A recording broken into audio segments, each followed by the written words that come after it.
Hello everyone. In this video, you will know how to add contacts separately in Dual Messenger, whether it is WhatsApp or Facebook, so let's start. Go to Setting, tap on Advanced Features, tap on Dual Messenger, turn on WhatsApp and tap on Install, then come back and tap on WhatsApp Dual Messenger and set up it.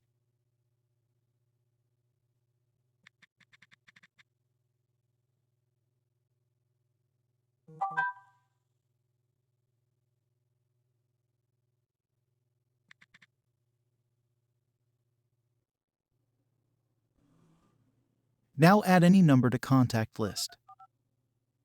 For example, I saved it as test. Now first open the messenger and check the name test which I added here is not showing. Now go to Settings again.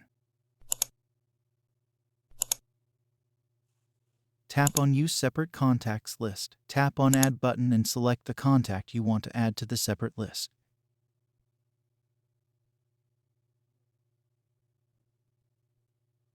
Restart WhatsApp once,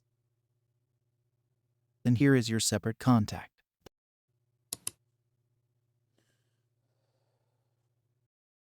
Please like, subscribe, and share it with your friends. Thanks.